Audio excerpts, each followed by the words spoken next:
Assalamualaikum warahmatullahi wabarakatuh.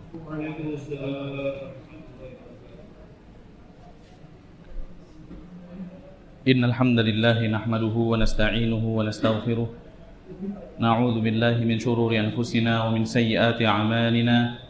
May yahdihillahu fala mudilla lahu wa may yudlil fala hadiya lahu. Asyhadu an la ilaha illallah wahdahu la syarika lahu. وأشهد أن محمدًا عبده ورسوله لا نبي بعده قال الله تعالى يا أيها الذين آمنوا اتقوا الله حق تقاته ولا تموتن إلا وأنتم مسلمون يا أيها الناس اتقوا ربكم الذي خلقكم من نفس واحدة وخلق منها زوجها وبث منهما رجالا كثيرا ونساء واتقوا الله الذي تساءلون به والأرحام إن الله كان عليكم رقيبا يا أيها الذين آمنوا اتقوا الله وقولوا قولا سديدا يصلح لكم أعمالكم ويغفر لكم ذنوبكم ومن يطع الله ورسوله فقد فاز فوزا عظيما أما بعد فإن أصدق الحديث كتاب الله وخير الهدي هدي محمد صلى الله عليه وسلم وشر الأمور محدثاتها فإن كل محدثة بدعة وكل بدعة ضلالة وكل ضلالة في النار. Alhamdulillah, segala puji kita panjatkan kehadirat Allah Azza wa Jal yang senantiasa memberikan kepada kita berbagai macam nikmat, karunia serta kemudahan untuk senantiasa beribadah kepada Allah Subhanahu wa taala. Salawat dan salam tak lupa kita curahkan kepada junjungan kita Nabi Muhammad sallallahu alaihi wasallam, manusia terbaik yang pernah menginjakkan kakinya di atas muka bumi ini, yang setiap di antara kita diperintahkan untuk menjadikan kehidupan beliau sebagai pelajaran, menjadikan ajaran beliau sebagai amalan yang hendaknya kita lakukan di dalam kehidupan kita sehari-hari. Semoga salawat, salam senantiasa bersambung hingga kepada para kerabat beliau dan juga kepada para sahabat yang senantiasa berjuang bersama beliau sallallahu alaihi wasallam dan orang-orang yang senantiasa mengikuti petunjuk beliau hingga akhir zaman. Ikhwatal iman rahimani wa rahimakumullah. Pada pertemuan sebelumnya kita telah membahas tentang dakwah Rasulullah sallallahu alaihi wasallam yang dilakukan secara terang-terangan. Adapun sebelumnya itu dakwah yang dilakukan secara diam-diam, secara tersembunyi, kurang lebih dilakukan selama 3 tahun. Setelah itu Allah Subhanahu wa taala perintahkan Rasulullah sallallahu alaihi wasallam untuk melakukan dakwah secara terang-terangan setelah Allah Subhanahu wa taala menurunkan firman-Nya di dalam surah Asy-Syu'ara. Allah katakan wa anzir ashiratakal aqrabin. Berikanlah peringatan kepada kerabat-kerabatmu yang terdekat. Maka ketika itulah Rasulullah sallallahu alaihi wasallam mulai melaksanakan dakwah secara terang-terangan. Tentulah setelah Rasulullah sallallahu alaihi wasallam menampakkan dakwahnya, tentulah permusuhan, pertentangan muncul daripada kaumnya. Ucapan-ucapan yang miring, cacian, makian ditujukan kepada Rasulullah sallallahu alaihi wasallam, sehingga sedikit banyak ucapan mereka itu mempengaruhi Rasulullah sallallahu alaihi wasallam, sebagaimana yang Allah katakan di dalam surah Al-Hijr pada ayat yang ke-95. Allah katakan walaqad na'lamu annaka yadhiqu sadruka bima yaqulun. Wahai Muhammad, sungguh kata Allah, kami mengetahui bahwasannya hatimu itu sempit akibat apa-apa yang mereka katakan. Jadi di dalam Al-Quran itu sering sekali Allah Subhanahu wa ta'ala hibur Rasulullah sallallahu alaihi wasallam. Termasuk diantaranya Allah mengatakan wala yahzunka qauluhum. Wahai Muhammad, janganlah ucapan mereka menjadikan dirimu sedih. Karena dahsyat ucapan mereka itu sangat menyakiti perasaan Rasulullah sallallahu alaihi wasallam. Namun Allah Subhanahu wa taala perintahkan untuk Rasulullah senantiasa bertasbih dan senantiasa melaksanakan ibadah, menjadi orang-orang yang bersujud kepada Allah Subhanahu wa taala. Maka ini termasuk di antara upaya, cara ketika menghadapi orang-orang yang gak suka sama kita, maka jangan habiskan waktu untuk menanggapi ucapan mereka. Sekali-sekali boleh, tapi habiskan waktu kita, alokasikan waktu kita lebih untuk memperbanyak zikir kepada Allah dan menjadi orang yang senantiasa bersujud. Ikhwatal iman rahimani wa rahimakumullah. Di awal mula dakwahnya Rasulullah secara terang-terangan, maka kaum Quraisy itu menganggap bahwasanya dakwahnya Muhammad ini kasairi da'wat allati zaharat fi Makkah, yaitu seperti dakwah-dakwah yang sudah sebelumnya itu ada di kota Makkah. Jadi ternyata sebelum Rasulullah SAW berdakwah, ada beberapa orang yang menyampaikan ucapan-ucapan yang baru didengar oleh orang-orang Makkah, menyampaikan ajaran-ajaran kebaikan misalnya, melarang mereka untuk melaksanakan zina misalnya. Jadi ada juga ternyata sebelum Rasulullah itu orang-orang yang menyampaikan ataupun berdakwah di khalayak ramai, mengajak manusia untuk apa? Untuk melaksanakan perkara-perkara yang baru. Tapi orang-orang Quraisy menganggap bahwasanya dakwahnya Nabi Muhammad itu seperti dakwahnya orang-orang yang sebelumnya, nanti dibiarkan saja kemudian akan hilang. Jadi dipikir udah deh biarin saja, jangan ditanggepin juga, paling nanti juga nggak eksis lagi, kan gitu ya. Biasanya orang kan kalau mau cari eksis, mau apa, panggung apa, viral itu biasanya nggak lama, 2 bulan 3 bulan hilang udah. Jangan dikasih panggung gitu kan ya. Cuma kalau kita kasih panggung malah seneng dia. Maka orang Quraisy menganggap ya udah Muhammad jangan dikasih panggung, biarin saja. Paling 2 bulan 3 bulan habis itu sudah hilang eksisnya. Tapi subhanallah, ternyata yang mereka ucapkan tidak seperti yang ada. Ternyata dakwahnya Rasulullah itu semakin eksis, semakin bertambah pengikutnya, semakin dikenal oleh orang-orang yang ada di Jazirah Arab ketika itu. Terlebih lagi ketika Rasulullah SAW berbicara tentang syirik dan para pelaku kesyirikan. Kalau dakwahnya itu masih sekedar berbincang tentang menyambung silaturahim, kemudian menyambung tali kekerabatan, memberikan makan kepada orang yang kelaparan, memberikan pakaian kepada orang yang telanjang, maka mereka tidak ambil pusing ucapan itu. Tapi ketika ucapan itu sudah berbicara tentang syirik, sudah berbicara tentang para pelaku kesyirikan, bahkan Rasulullah SAW sudah mengatakan bahwasannya yang selama ini mereka sembah, yaitu para berhala ini, berhala tersebut, annaha la tatajawaza an takuna hijarah, bahwasannya berhala itu cuma sekedar batu saja, la tamliku li nafsiha naf'a wala dharra, dia tidak dapat mendatangkan untuk dirinya sendiri manfaat dan juga tidak dapat menolak daripada dirinya kemudaratan, fadlan an tanfa' au tadur ghairaha, apalagi untuk memberikan manfaat kepada orang lain, apalagi untuk menghindarkan kemudaratan kepada yang menyembahnya. Maka ketika dakwahnya Rasulullah itu sudah mengenai perkara syirik ataupun mengenai kepada para pelaku kesyirikan, maka perkara Rasulullah ini sangat-sangat menyita perhatian orang-orang Quraisy ketika itu, karena mereka mengetahui tentang makna uluhiyah allati yad'u ilaiha Muhammad. Mereka mengetahui konsekuensi dakwahnya Rasul. Kalau Rasul mendakwahkan tauhid, berarti apa? Berarti mereka dilarang untuk minta kepada selain Allah. Mereka dilarang untuk mendatangi berhala Hubal misalnya, untuk mendatangi berhala Lata misalnya, ataupun Manat, itu dilarang sama sekali. Maka mereka mengetahui konsekuensi daripada tauhid. Jadi mereka tidak mau mengikuti dakwah Rasulullah SAW. Maka langkah yang diambil oleh kaumnya, fakanat awwalu khutwatin salakatha hiya tahadduts ila ammihi Abi Thalib. Maka mereka mengambil langkah, yaitu berbicara langsung dengan paman Rasulullah SAW yang bernama siapa? Abu Thalib. Agar biar pamannya saja. Biar pamannya saja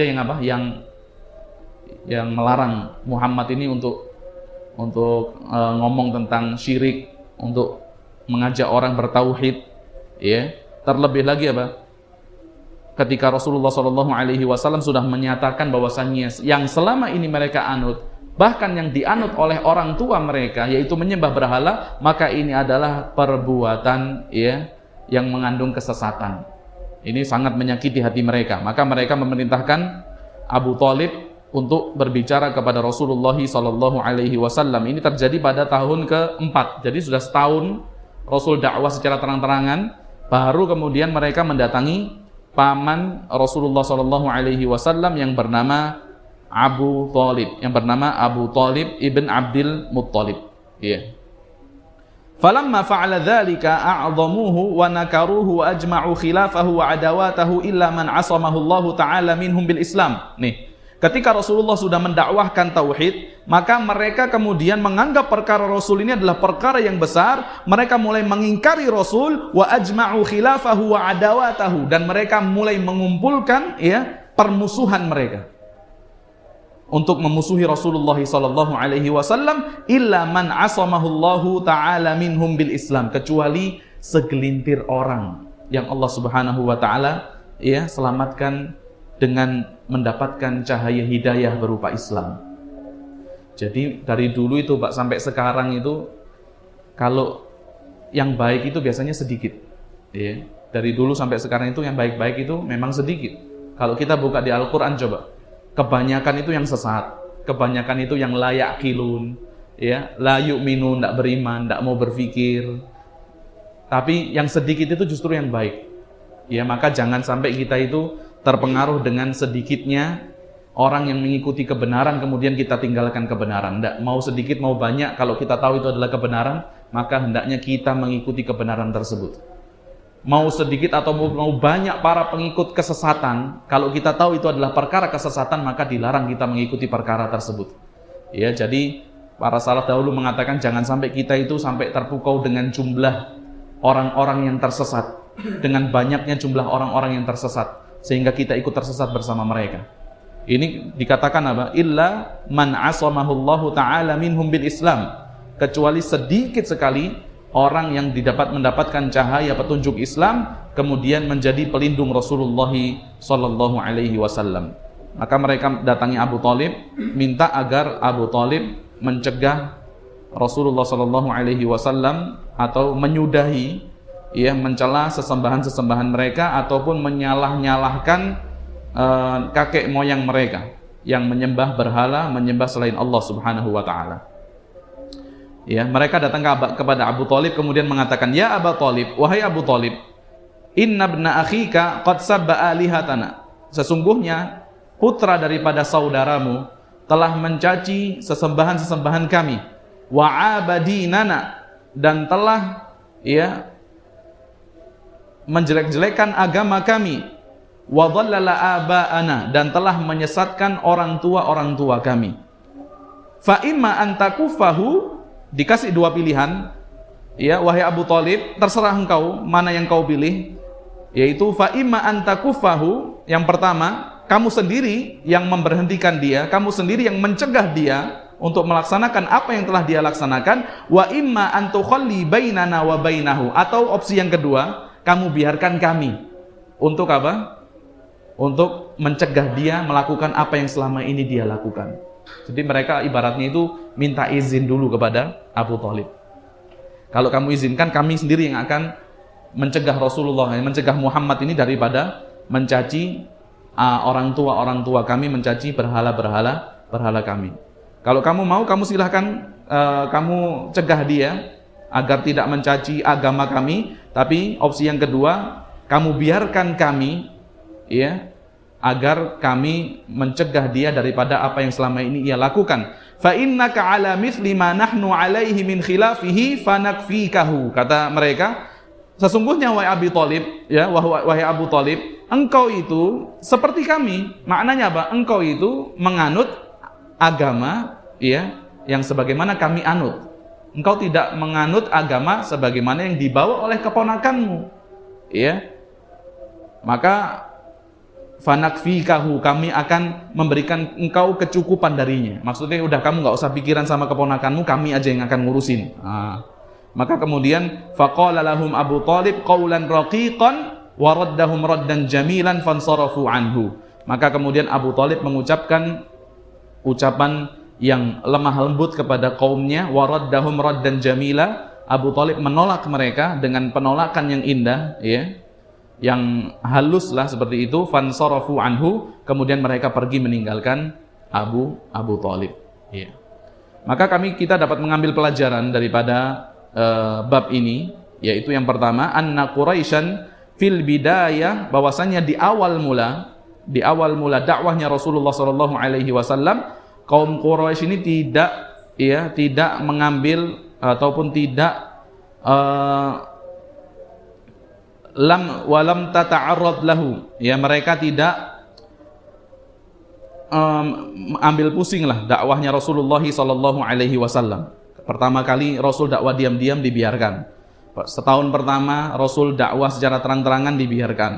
Lakinnahu, akan tetapi, lamma tahaddatsa 'anil alihati wat tauhid, ketika Rasulullah berbicara tentang ilahiyah, tentang ketuhanan dan juga tentang tauhid, maka mereka kemudian mengumpulkan kekuatan mereka untuk melawan Rasulullah sallallahu alaihi wasallam. Ya. Wa adraku anna hadzal din, yakni awalan tauhid qabla kulli syai', bahwasanya agama Islam ini yang pertama kali menjadikan seseorang muslim itu adalah dengan cara bertauhid kepada Allah Subhanahu wa taala. Dan tauhid ini memberikan konsekuensi apa? Yang pertama, konsekuensi tauhid yaitu annal qalb, bahwasanya hati yattajihu ilallah, harus senantiasa tertuju kepada Allah Subhanahu wa taala. Ini harus, orang yang bertauhid hatinya harus senantiasa tertuju kepada Allah. Harus tawakal kepada Allah Subhanahu wa taala. Yang kedua, wal jawarih tattajihu ilallahi wahdahu la syarikalah. Anggota tubuh, maknanya apa? Ibadah yang dilakukan seseorang yang bertauhid hanya murni diberikan kepada Allah Subhanahu wa taala. Ya, jadi orang Quraisy, kenapa mereka tidak mau bertauhid? Karena mereka mengetahui konsekuensi daripada tauhid. Kalau mereka mengatakan dirinya bertauhid, mengucapkan 2 kalimat syahadat, maka konsekuensi yang pertama, hati mereka harus tertuju hanya kepada Allah. Tidak boleh kepada selain Allah, kepada berhala-berhala yang lain tidak boleh. Yang kedua, wal jawarih, anggota tubuh mereka, ibadah mereka harus mereka tujukan hanya kepada Allah. Tidak boleh itu yang menyembelih untuk berhala fulan, tidak boleh itu kemudian tawaf di berhala fulan, tidak boleh. Ya, karena ini termasuk diantara konsekuensi tauhid, dan itu difahami oleh orang-orang Quraisy di zaman Rasulullah sallallahu alaihi wasallam. Dikatakan di sini yang menjadikan kita sedih, ya, bahwasanya banyak di antara kaum muslimin sekarang, ya, yang mengucapkan, ya, kalimat tauhid bahkan bisa ribuan kali dalam sehari, ya, tapi mereka, ya, terkadang tidak mengetahui, tidak memahami konsekuensi daripada kalimat tauhid itu sendiri. Ya, dikatakan di sini banyak sekali orang yang sudah mengucapkan asyhadu alla ilaha illallah sabahan wa masaan, baik itu di pagi hari, baik itu di sore hari, wa ma'adzalika yatufu 'alal qabr. Bersamaan dengan itu mereka bertawaf, ya, di sekeliling kubur. Mungkin kita tidak dapati di sini, ya. Di negeri-negeri di luar itu ada, ya, di Iran misalnya, tawaf di kuburan. Ngakunya orang yang bertauhid, ya. Minta ke kuburan, wa yatawassalu biwali, minta sama wali. Kalau mau doa itu nggak mau langsung doa sama Allah. Doanya kepada wali fulan, mintanya kepada wali fulan. Kenapa? Karena wali ini memiliki kedudukan yang tinggi di sisi Allah. Jadi kalau kita mau doa langsung, minta langsung sama Allah, siapa kita? Kita adalah orang yang penuh dengan kekurangan, gitu ya. Orang yang bergelumuran dengan kemaksiatan. Maka kita kalau minta sama Allah, caranya dengan minta kepada wali, supaya wali itu sampaikan kepada Allah. Ini kan ribet, ya. Mau doa kan langsung harusnya, tapi enggak. Orang sekarang banyak seperti itu. Kadang disebut namanya wali fulan misalnya, minta diselesaikan hajatnya. Padahal yang namanya orang yang sudah meninggal tidak dapat memberikan manfaat, juga tidak dapat menghindarkan daripada diri kita kemudaratan, ya. Au yarju au yakhafu ghairallahi subhanahu wa ta'ala. Orang zaman sekarang, meskipun mereka mengucapkan kalimat tauhid, tapi banyak di antara mereka yang masih berharap dan takut kepada selain Allah Subhanahu wa taala. Maka ini yang disayangkan, ya. Maka ini yang disayangkan, bahwasannya perbuatan mereka yatanaqadu ma'a fi'lih, ya. Ucapan mereka bertabrakan dengan perbuatan yang selama ini mereka kerjakan. Harusnya kalau orang sudah mengucapkan la ilaha illallah, itu nggak boleh kemudian tawasul misalnya minta ke wali fulan, minta supaya dimudahkan urusannya, ya. Nggak boleh tawaf di kubur wali fulan. Kalau di luar itu ada juga yang seperti itu. Dikatakan wisata religi, datang ke kuburannya imam siapa gitu ya. Nanti tawaf di situ, minta di situ. Bahkan kuburan-kuburan orang soleh itu sudah tidak asing lagi. Di dalam kuburan mereka itu dikasih pagar, kemudian setiap seminggu atau sebulan itu ditutup kuburannya, dibersihkan itu uang-uang ya, ada uang banyak dimasukkan, uang hajatnya, kertas-kertasnya itu dibersihkan dan numpuk ya, sudah numpuk permintaan-permintaan yang orang datang ke situ tawaf kemudian nyelipin kertas, nyelipin duit. Yang kaya siapa? Yang kaya kuncennya. Yang kaya kuncennya. Iya. Jadi Masya Allah banyak yang pengen jadi abdi dalam. Abdi dalam itu yang jaga makam misalnya ya, karena itu ya memberi manfaat bagi mereka. Makanya sangat susah untuk diperangin, dalam artian sangat susah untuk dinasehatin, karena memang masih banyak orang-orang yang mengambil kepentingan di dalam itu semua ya. Bahkan ada yang mengatakan, siapa yang berani mengatakan ini perkara yang syirik? Coba siapa yang lebih bermanfaat? Ente ustadz yang ngomong dikit-dikit syirik, apa ini wali ini? Ini wali sudah meninggal masih kasih manfaat sama orang banyak, Masya Allah ya. Tukang parkirnya laris ya, kemudian tukang baksonya juga ya, orang yang jual kembang, orang yang jual air, ini mati aja bisa kasih manfaat, ente hidup gak bisa kasih manfaat. Subhanallah, banyak yang orang mengingatkan kepada perkara tauhid malah diucapkan perkataan-perkataan seperti itu kepada mereka. Ya sama ya, seperti Rasulullah mengajak orang agar tidak berbuat syirik, maka Rasulullah dikasih tuduhan-tuduhan yang macam-macam, entah itu dukun, entah itu syair atau sahir, tukang sihir dan lain sebagainya. Padahal dikatakan Rasulullah, dakwah saya ini seperti ketika orang itu menghidupkan api unggun. Ya tentulah ketika kita menghidupkan api unggun, banyak serangga-serangga kecil yang ingin mendekati api unggun tersebut. Pengen muter-muter aja sebenarnya, betul nggak? Tapi kemudian kesedot masuk 1, 2, 3. Akhirnya apa? Banyak serangga yang masuk ke dalam api tersebut. Kata Rasulullah, saya ini seperti orang yang mencegah serangga-serangga tersebut dari apa? Daripada api unggun yang besar. Adapun umat manusia ini seperti serangga-serangga kecil yang pengennya itu mendekati api tadi. Ya subhanallah, para pendakwah tauhid ini pasti akan diucapkan kepada mereka perkataan-perkataan yang yang menyakiti hati. Ya intinya bersabar ya, intinya bersabar ketika mendakwahkan perkara tauhid. Intinya ini, orang dulu ngerti bahwasanya kalau mengucapkan la ilaha illallah itu sudah nggak boleh ya tawaf di berhala ini, nggak boleh menyembelih korban di berhala ini, harus ibadahnya kepada Allah. Harus takutnya kepada Allah saja. Maka mereka tidak mau mengucapkan kalimat tersebut. Namun yang sangat disayangkan, kaum muslimin zaman sekarang mengucapkan kalimat itu bahkan ribuan kali, namun mereka tidak mengetahui konsekuensi daripada kalimat la ilaha illallah. Ya, kita harus mendakwahkan konsekuensi daripada kalimat tauhid. Konsekuensi dari kalimat Muhammadur Rasulullah misalnya. Tidak ada ya yang berhak disembah selain Allah, kemudian Muhammad adalah pesuruh ataupun utusan Allah, abduhu wa rasuluh, hamba dan utusan Allah. Konsekuensinya ada. Apa konsekuensinya?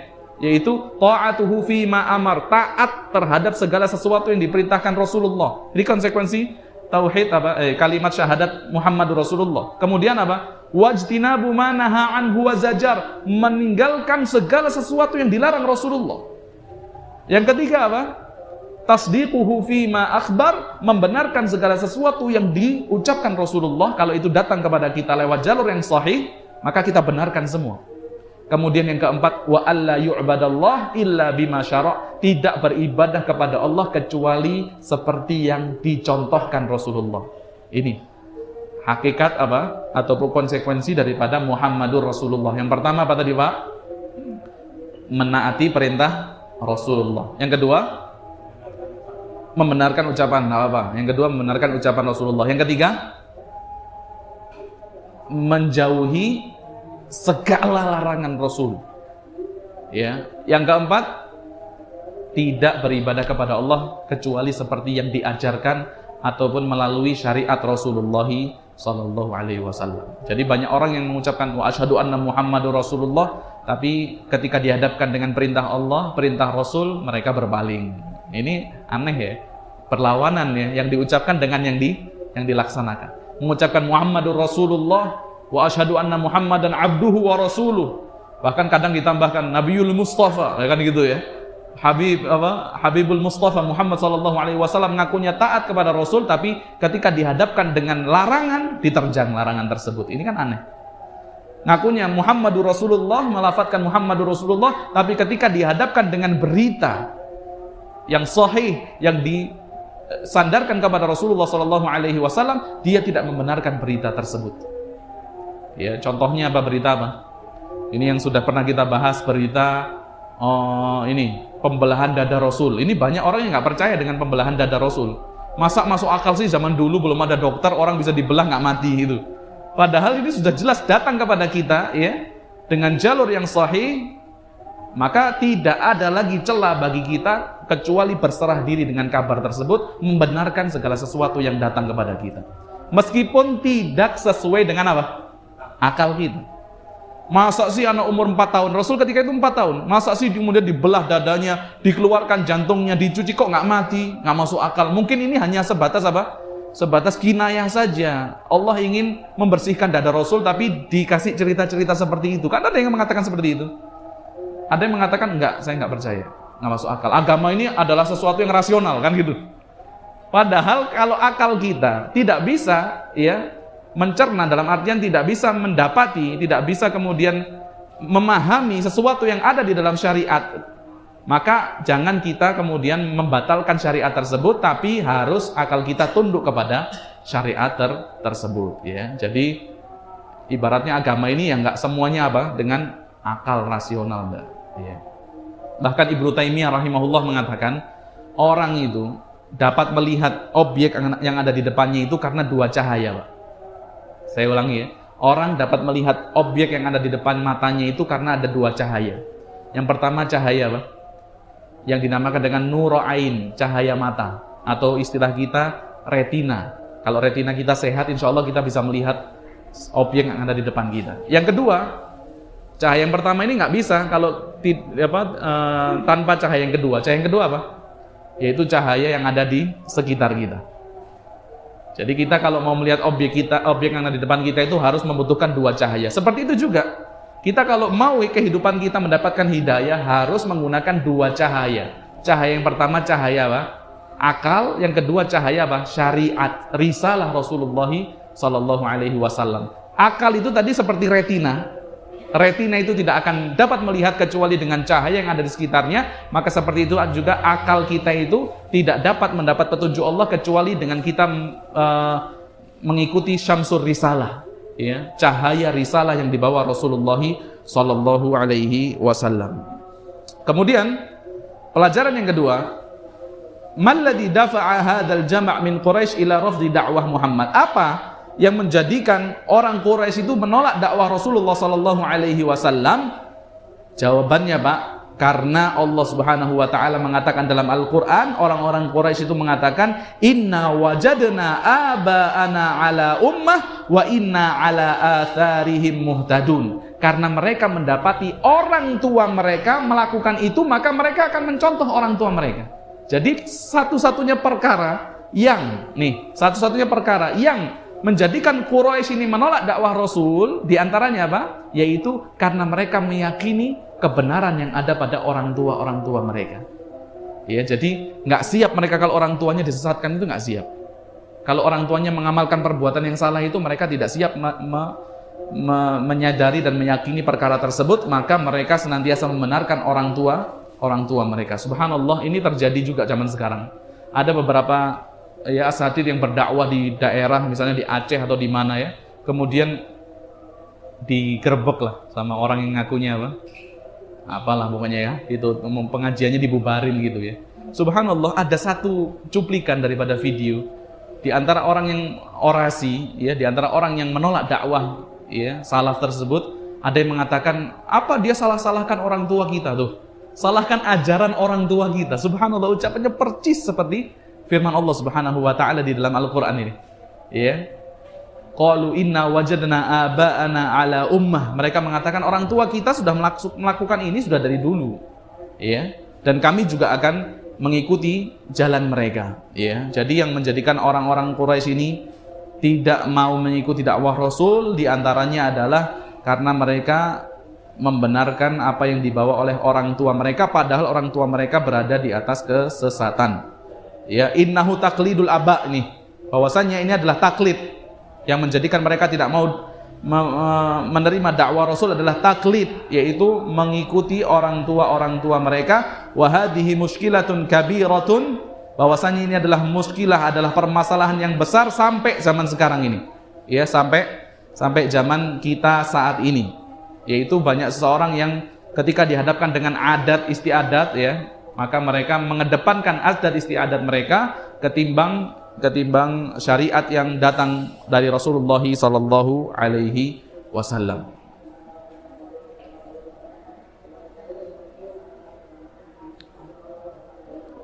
Adapun pelajaran yang ketiga, nih, la yajuzu, dilarang seseorang untuk menamakan sesuatu daripada agama sebagai adat istiadat. Ini salah, ya. Seseorang menamakan sesuatu dari agama sebagai adat istiadat itu adalah perkara yang salah. Li'anna taqalid tataghayyar, karena yang namanya kebiasaan orang itu akan berubah seiring dengan perubahan waktu. Misalnya, kalau ada orang menggunakan pakaian yang rapat tertutup, jangan katakan itu adalah budaya timur, jangan. Katakan itu termasuk apa? Ajaran syariat agama kita. Karena yang namanya budaya timur itu bisa saja kesusupan apa? Budaya barat, jangan. Ya, jadi kalau syariat, katakan syariat seperti itu, ya, sesuai dengan apa? Budaya timur ini jangan, ya. Karena memang syariat kita misalnya memerintahkan seorang wanita untuk menutup auratnya, ya udah katakan itu adalah syariat kita yang memerintahkan perkara tersebut. Jangan katakan budaya timur, ke timur-timuran, karena yang namanya budaya itu bisa tercampur dengan budaya yang lainnya. Yang namanya budaya itu bisa ditinggalkan, ya kan? Bisa ditinggalkan. Tapi kalau yang namanya syariat itu harus selalu eksis. Yang namanya syariat itu tidak pernah lekang waktu, ya, tidak pernah lekang waktu dan tempat, sesuai dengan apa yang ada pada waktu dan tempat tersebut, itu sesuai dengan syariat, ya. Jadi kalau kita melihat sesuatu yang ada di dalam syariat kita, jangan disamakan itu dengan budaya, tapi katakan itu termasuk di antara syariat yang dibawa Rasulullah sallallahu alaihi wasallam. Kemudian pelajaran yang keempat, bahwasanya kita semua akan takjub, ya, dengan Abu Thalib, dengan seorang Abu Thalib. Kaifa kana ya'rifu sidqu Muhammad? Bagaimana mungkin Abu Thalib ini mengetahui kejujuran keponakannya, yaitu Muhammad sallallahu alaihi wasallam, berjuang bersama Muhammad, melindungi Muhammad sallallahu alaihi wasallam, akan tetapi kemudian dia tetap berada di atas kesyirikannya. Kan aneh, Pak, ya. Ini ponakannya, bahkan dikatakan bahwasanya Nabi Muhammad itu adalah ahabbu khalqillahi ilaihi. Muhammad itu adalah makhluk Allah yang paling dicintai Abu Thalib itu Muhammad. Kan harusnya ikut aja gitu ya, tapi subhanallah, ya. Abu Thalib sudah membela Rasul, membenarkan membela Rasul, tapi tidak mau mengikuti ajaran Rasulullah sallallahu alaihi wasallam. Bahkan Abu Thalib ini mendapati perlakuan juga daripada kaumnya ketika membantu keponakannya itu. Ketika diasingkan juga Abu Thalib merasakan juga, ya. Ketika diasingkan Abu Thalib juga merasakan dampak daripada embargo tersebut yang dijalankan oleh kaumnya. Tapi tetap dia tidak mau beriman kepada Rasulullah sallallahu alaihi wasallam. Maka ini memberikan pengertian kepada kita, ya, bahwasanya yang dilakukan Abu Thalib ini adalah hubban tabi'iyan, adalah cinta, ya, secara fitrah saja. Cinta seorang paman kepada ponakannya. Ini cinta yang secara fitrah saja. Bukan apa? Bukan syar'iyan, bukan cinta secara syariat, bukan. Ya. Jadi Abu Thalib ya wajar seorang paman cinta sama ponakannya itu apa? Wajar udah. Bahkan Abu Thalib menganggap Rasul itu seperti apa? Anaknya sendiri, lebih dicintai bahkan daripada anaknya. Maka yang dilakukan Abu Thalib itu perkara yang wajar, bukan cinta secara syar'i. Misalnya kita, ya, tidak ada hubungannya dengan Rasul dalam artian bukan keturunan Rasulullah, ya, sallallahu alaihi, bukan termasuk kerabat Rasulullah, tapi kita cinta kepada Rasul, ya, maka cinta ini yang menjadikan kita itu mengikuti segala sesuatu yang diajarkan oleh Rasulullah sallallahu alaihi wasallam, maka cinta ini akan bermanfaat. Cinta ini akan bermanfaat, ya, di dunia dan juga di akhirat. Kalau cintanya Abu Thalib ini seperti cintanya Abu Lahab, seperti bahagianya Abu Lahab. Kapan itu? Ketika Rasulullah lahir, ya, kemudian Thuwaibah, budak perempuan Abu Lahab, mengabarkan bahwasanya barusan lahir keponakannya laki-laki diberikan nama Muhammad, maka Abu Lahab saking senengnya Thuwaibah ini dimerdekakan. Thuwaibah ini apa? Dimerdekakan. Sampai Thuwaibah disuruh nyusuin Rasul. Ini adalah kecintaan secara fitrah saja. Seorang paman senang dapat ponakan laki-laki gitu ya. Tapi kecintaan ini tidak akan memberikan manfaat di dunia, terlebih lagi di akhirat. Terbukti apa? Abu Lahab tetap dibakar di neraka. Abu Thalib juga seperti itu, ya. Di dalam sebuah riwayat dikatakan Abu Thalib itu memang mendapatkan ya siksaan yang ringan, tapi seringan-ringannya siksaan neraka. Gimana siksaannya? Dipakaikan 2 sendal yang dengan 2 sendal tersebut mendidih ya isi kepala daripada Abu Thalib, na'udzubillah, ya. Karena dia tidak mencintai Rasulullah secara syar'i, tapi mencintai Rasulullah secara fitrah saja. Dan ini ya memberikan pengertian kepada kita bahwasanya id law kana aslama Abu Thalib lama kana lahu inda musyriki Quraisyin wujahah wala kalimah. Kalau Abu Thalib itu masuk Islam, maka tidak akan diajak ngomong sama musyrik daripada kalangan Quraisy. Terbukti dia nggak masuk Islam, maka diajak berbicara, betul nggak? Diajak ngomong, ayo kamu yang berhentiin ponakanmu, atau kalau enggak, kamu biarkan kami untuk apa? Untuk menghalangi keponakanmu menjelek-jelekan agama kami. Diajak ngomong, diajak berbicara. Tapi kalau dia masuk Islam, dimusuhi langsung. Seperti siapa paman Rasulullah yang masuk Islam? Hamzah, ya, seperti Hamzah, bahkan terbunuh di medan Uhud. Tapi kalau Abu Thalib, meskipun dia membela Rasul, meskipun dia berdiri di hadapan Rasul, ya, tapi tetap ya orang Quraisy itu menghormati Abu Thalib. Orang Quraisy itu menghormati Abu Thalib. Ya, ini bisa jadi karena Abu Thalib itu tidak mau kehilangan kehormatan di tengah-tengah kaumnya. Nah, maka kita ya jangan mencari ridho manusia. Abu Thalib mungkin mencari ridho manusia, mencari ridho ya orang-orang yang ada di kota Makkah ketika itu, sehingga dia tidak mau mengikuti agama yang dibawa Rasulullah sallallahu alaihi wasallam. Terbukti di antara ucapan orang Quraisy apa? Fa innaka ala mithli ma nahnu alaihi min khilafih. Tuh. Hai Abu Thalib, sesungguhnya kamu itu seperti kami, tidak mengikuti paham yang dibawa oleh keponakanmu, tidak mengikuti ajaran yang dibawa oleh keponakanmu, ya. Maka ini adalah ucapan yang sopan sekali diucapkan oleh orang Quraisy kepada seorang Abu Thalib, ya, karena Abu Thalib ketika itu memang tidak mengikuti agama Rasulullah sallallahu alaihi wasallam. Kemudian pelajaran yang terakhir ya yang dapat kita ambil daripada bab ini yaitu pertolongan Abu Thalib kepada Rasulullah sallallahu alaihi wasallam, dan ketika itu dia tetap berada di atas kesyirikannya. Ini adalah sebuah dalil ala jawaz, ya. Ini adalah sebuah dalil bolehnya seseorang meminta pertolongan kepada seorang musyrik bidawabitiha, tapi dengan syaratnya, ya. Jadi boleh kita meminta pertolongan kepada non muslim, boleh kita katakan seperti itu, ya. Boleh kita meminta pertolongan kepada seorang musyrik, ya. Terbukti Rasulullah sallallahu alaihi wasallam ditolong oleh pamannya Abu Thalib, padahal Abu Thalib tidak mengikuti agama Rasulullah sallallahu alaihi wasallam. Al-isti'anatu bil musyrik ya fil jihad jaizah indal hajah. Bahkan nih, ketika seorang jihad melaksanakan perang, boleh kita meminta pertolongan kepada orang musyrik, ya. Ketika memiliki apa? Hajat, ketika memiliki hajat. Bahkan Rasulullah sallallahu alaihi wasallam ketika hijrah dari kota Makkah ke kota Madinah, Rasulullah itu meminta pertolongan atau meminta jasa daripada seorang musyrik untuk menunjukkan jalan-jalan tikus. Jalan-jalan tikus itu apa istilahnya? Jalan-jalan yang tidak pernah dilewati oleh manusia. Ini orang faham ini. Orang musyrik ini faham.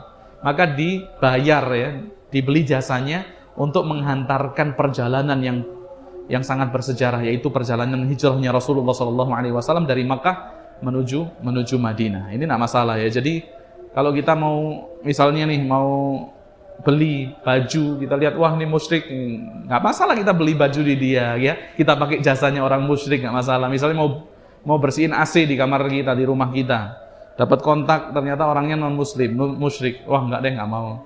Nggak masalah sebenarnya, nggak masalah. Terlebih lagi kalau dia pekerjaannya baik misalnya, ya, nggak masalah. Tapi kalau misalnya kita pengen yang muslim untuk misalnya lebih supaya rezeki kita lebih dinikmati oleh sesama muslim, ya nggak masalah juga. Tapi kalaupun tidak ada selain dia, nggak masalah, ya. Untuk kita mempekerjakan dia, minta pertolongan dia. meskipun dia berada di atas kesyirikannya. Hadza wallahu taala a'lam. Ini yang dapat kita sampaikan pada pertemuan kali ini, yaitu mauqifu Quraisy min ad-da'wah ba'dal jahri biha, yaitu perbuatan Quraisy ya terhadap dakwah Rasulullah sallallahu alaihi wasallam setelah Rasulullah menjaharkan dakwahnya, menampakkan dakwahnya kepada kaum kafir Quraisy. Mungkin sampai di sini yang dapat kita sampaikan. Hadza wa sallallahu ala nabiyina Muhammad. Ada yang mau ditanya? Tafadhol silakan. Ada 5 menit.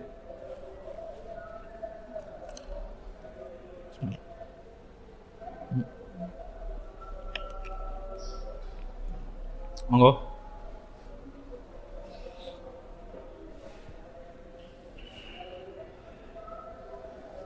Siapa yang bisa menyebutkan tadi konsekuensi syahadat Muhammadur Rasulullah?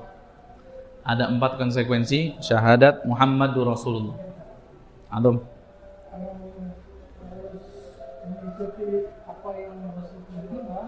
Taat kepada yang diperintahkan Rasul. Kemudian harus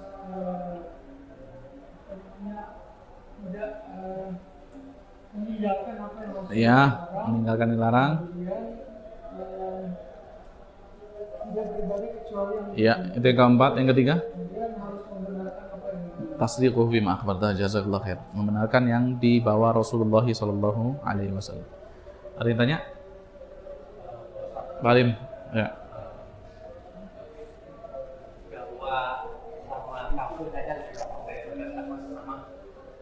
Muslim gitu. Kafirnya itu mungkin 80%. Karena katanya kenapa begini Pak? Kenapa ya ini Rasulullah seperti ini ya. Tapi kalau sama muslim tadi masalah taklid nih. bahkan kuburan jangankan wali ya. Maaf ya.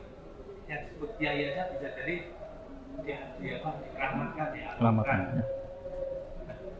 Ada dua yang sering saya kemarin itu sempat perselisihan hati sama keluarga. Pertama,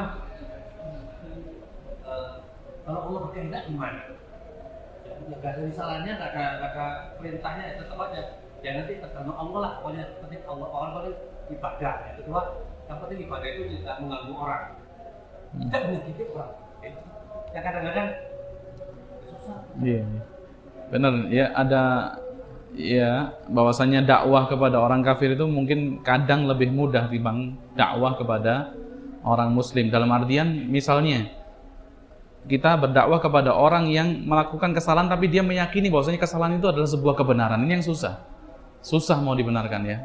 Beda dengan orang misalnya gampangnya gini, orang minum minuman keras, dia sadar bahwasanya minuman keras ini adalah perkara yang haram ya, adalah perkara yang dilarang. Mungkin dia hanya melakukan karena hawa nafsu saja, karena ketagihan atau apa. Mungkin insya Allah orang seperti ini ketika didakwahi waktu ke waktu ya dengan sabar, insya Allah dia akan meninggalkan karena dia yakin ini adalah perbuatan yang yang keliru, perbuatan yang salah.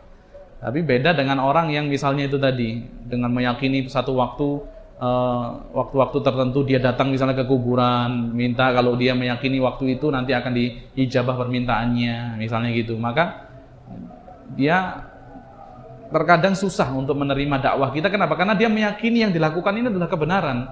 Datang ke situ yang dibaca apa? Quran tuh. Yang dibaca apa? Sholawat. Loh masa baca sholawat nggak boleh? Nah itu. Kalau orang minum khamr, Anda nggak kira? Loh masa minum khamr nggak boleh? Nggak ada orang ngomong kayak gitu, betul nggak? Karena dia tahu khamr ini apa? Haram. Tapi loh ini yang dibacakan sholawat. Loh ini yang dibacakan Quran. Loh ini kan kasih makan orang, misalnya kumpul-kumpul apa semua. Masa nggak boleh sih? Nah ini adalah perkara-perkara yang apa? Perkara-perkara yang sangat inilah di tengah-tengah umat ya, sangat meresahkan kita karena mereka meyakini itu mereka di atas kebenaran, maka harus ekstra di dalam memberikan petunjuk ya. Kita harus sabar, kita harus banyak-banyak mendoakan mereka supaya mereka mendapat hidayah dari Allah Subhanahu wa taala. Karena mereka melakukan perbuatan itu bukan apa, karena itu sudah terjadi bertahun-tahun, bahkan itu yang mereka tahu dari kecil ya seperti itu ya. Jadi untuk memalingkan mereka daripada kebiasaan ini butuh kesabaran yang ekstra. Yang penting jangan ganggu orang lain gitu ya. Ya kita pengen dia selamat ya, bukan ganggu orang lain ya. Dia nggak ganggu orang lain tapi dia nggak selamat, kenapa? Kasihan kalau kita gitu ya. Kita dakwah kepada dia supaya dia selamat, supaya dia mengikuti jalan petunjuk, jalan yang benar, mengikuti siapa yang berhak untuk diikuti, yaitu Rasulullah dan para sahabatnya misalnya, ya, tanpa kemudian mengikuti ajaran-ajaran yang menyelisihi justru daripada apa yang dibawa oleh Rasulullah SAW dan para sahabatnya. Mungkin sampai di sini yang dapat kita sampaikan. Ada sallallahu alaihi nabiyina Muhammad. Kita tutup dengan doa kafaratul majlis. Subhanakallahumma wa bihamdika asyhadu an la ilaha illa anta astaghfiruka wa atubu ilaik. Assalamualaikum warahmatullahi wabarakatuh.